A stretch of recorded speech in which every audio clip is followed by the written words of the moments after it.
Olá a todos, aqui Pedro Sampaio. Esta é a segunda parte do resumo do livro O Homem Mais Rico da Babilónia, um dos melhores livros que já li, e se você ainda não o leu, recomendo vivamente que o faça o quanto antes.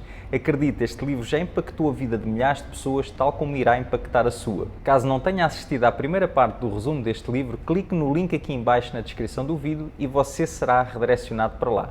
No vídeo passado vimos como Arcade, um simples escriba, se tornou o homem mais rico da Babilónia. A pergunta que não quer calar é: será que Arcade teve sorte?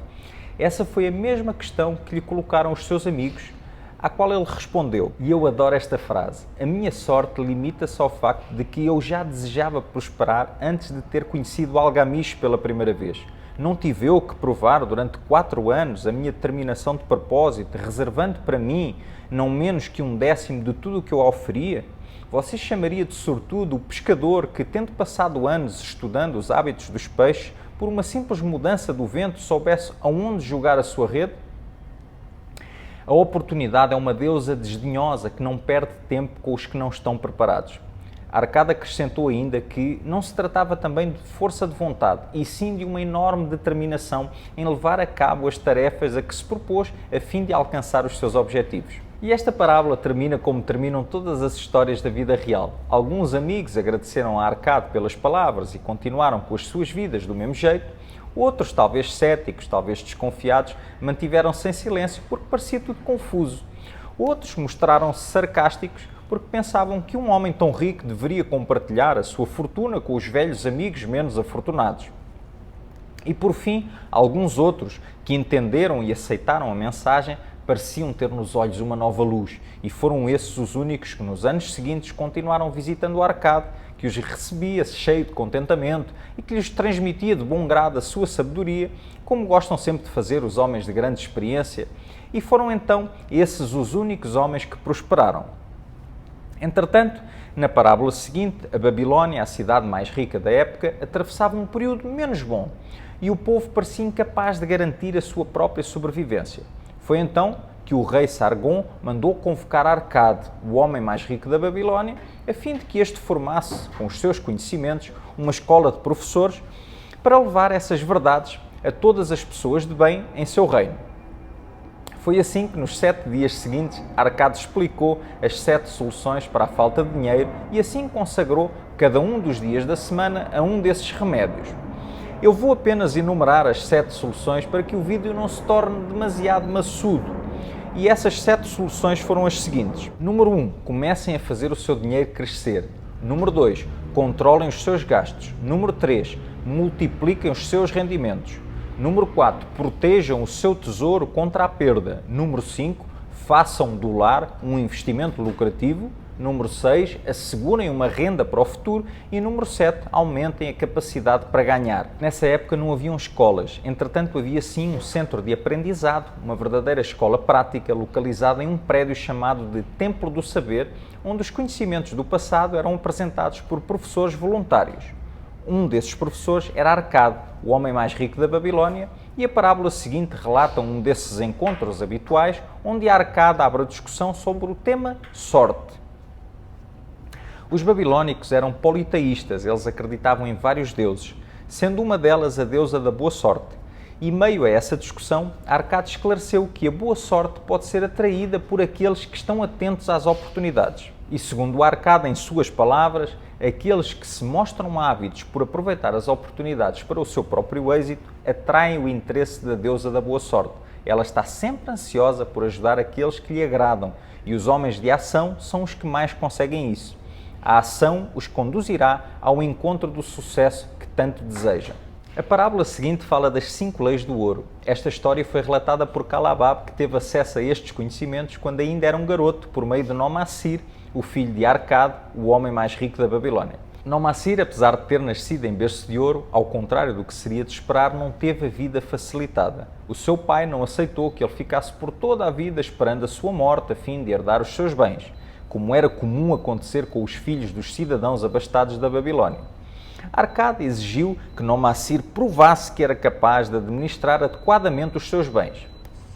Assim, Nomassir partiu numa viagem a Nínive que levaria 10 anos até ao seu regresso, levando com ele um saco de moedas de ouro, uma tabuinha de argila, onde estavam gravadas as 5 leis do ouro, o seu escravo, animais de carga e de montaria. Nomassir aprendeu 2 lições que lhe custariam todo o dinheiro, os seus animais, o seu escravo e mesmo parte das suas roupas. Primeiro, ele errou ao deixar-se ludibriar por 2 burlões que o aliciaram com uma proposta boa demais que provou ser um esquema fraudulento e que lhe consumiu parte dos seus valores. Segundo, ele errou ao estabelecer uma sociedade em um comércio em que ele assumiu todo o risco, ainda para mais com uma pessoa que ele tinha conhecido há pouco tempo e que se veio a revelar um mau comerciante. Sem nada, seguiram-se dias amargos, mas Nomassir estava determinado a não desapontar o seu pai.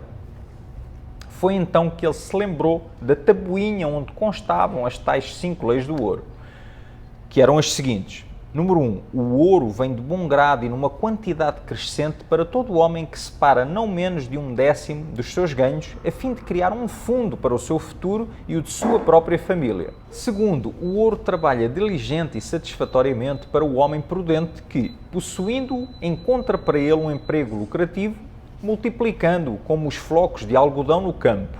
Terceiro,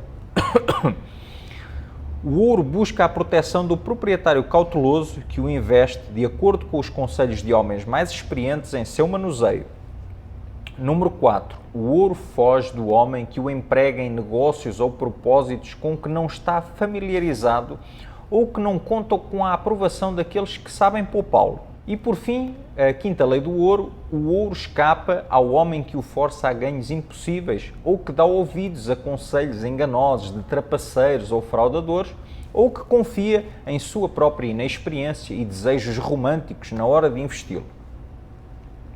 O estudo e aplicação dessas leis tão valiosas quanto o próprio ouro deram a Nomassir um novo entusiasmo que o levou a conseguir um emprego como chefe de um grupo de escravos que trabalhavam na nova muralha externa da cidade.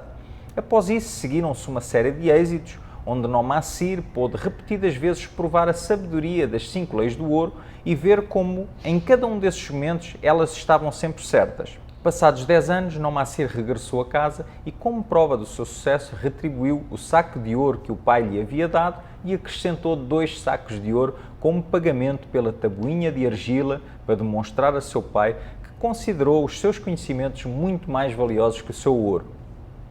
Entretanto, seguem-se mais algumas pequenas parábolas interessantes sobre os erros e acertos dos habitantes da Babilónia e o livro termina com a minha parábola favorita, uma das histórias que mais me emocionou e emociona cada vez que eu a releio.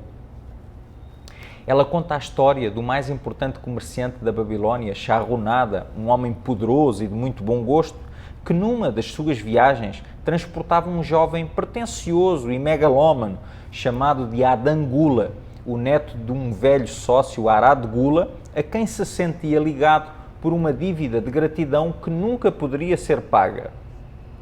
O jovem Adangula ostentava joias e roupas caras, apesar da sua família se encontrar numa situação ruinosa, e ele achava que o trabalho estava reservado apenas para escravos. O objetivo dele participar naquela viagem seria apenas o de aprender com Charronada o seu segredo para gerar riqueza, nada mais. Para Charronada parecia impossível recuperar este jovem preguiçoso e com delírios de grandeza. Como poderia ele ensinar alguém tão arrogante e desinteressado? Charronada colocou em prática um plano audacioso, o de contar ao jovem Adangula a verdade sobre si mesmo e sobre o seu avô. Então, Charronada revelou-lhe que ele próprio já havia sido vendido como um escravo. Seu irmão matou um companheiro de jogo e de bebida e, desesperado para o proteger contra o braço da lei, o seu pai vendeu Charronada como escravo. Em sua vivência como escravo, Charronada conheceu 3 outros escravos. O pirata, um escravo revoltado que o aconselhou a revoltar-se e a fugir. Conheceu também o zabado, um escravo preguiçoso que o aconselhou a fazer o mínimo possível, pois assim lhe atribuiriam, segundo ele, os trabalhos mais leves, ficando os trabalhos mais pesados a cargo dos escravos que gostavam de pegar pesado. E, por último, conheceu também o Megido, um escravo que já havia sido um homem livre e que, tal como ele, havia sofrido um infortúnio que o levara a ser vendido como escravo. Para Megido, o trabalho era o seu melhor amigo. Foi o trabalho que lhe deu todas as coisas boas que ele já havia conquistado no passado. Shahrazada, meio hesitante com estes 3 exemplos, decidiu optar por seguir os conselhos de Megido, o escravo trabalhador. E assim, graças à sua boa disposição e vontade de trabalhar, acabou sendo vendido para um padeiro que lhe ensinou o seu ofício. Ele se destacou pelo seu empenho e isso lhe valeu uma sociedade com o seu amo, que lhe pagava uma percentagem dos lucros das vendas dos bolinhos de mel que ele fazia na cidade depois do seu expediente matinal terminar. Um dos fregueses certos de seus bolinhos de mel era Arad Gula, o avô do jovem Adan Gula, que nessa altura também era um escravo. Arad Gula, num encontro com Shahrazada, confessou-lhe que andava meio desanimado com a sua vida, pensando que seria escravo pelo resto da vida, pois apesar de já ter dinheiro para comprar sua liberdade, sentia medo de deixar a proteção do amo. Shahrazada depressa o censurou por sua covardia e lhe deu o mesmo conselho que Megido, o escravo trabalhador, lhe havia dado, que o trabalho seria o seu melhor amigo. Desde esse dia, e graças ao conselho de Shahrazada, Arad Gula mudou radicalmente e em pouco tempo passou de escravo a homem livre e um comerciante de sucesso. Porém, nessa altura, a vida de Shahrazada deu uma volta. O seu amo vinha perdendo grandes somas nas mesas de jogo e, quando já se encontrava sem possibilidades de pagar as suas dívidas, entregou como garantia o título de propriedade de Shahrazada. Mais um infortúnio na vida de Shahrazada, que acabaria novamente sendo vendido sem que tivesse a chance de comprar a sua liberdade. Seu novo amo era um homem rude e grosseiro que lhe atribuiu um trabalho pesado no deserto quente, sem chance de que este pudesse ganhar algum dinheiro extra para comprar a sua liberdade. Sua vida já não fazia sentido e, quando já se encontrava sem forças e no limite da sua resistência, acabou por ser resgatado por Arad Gula, que após muito negociar comprou o seu título de propriedade por um preço exorbitante e o desfez na sua frente, fazendo dele um homem livre e seu sócio nos negócios.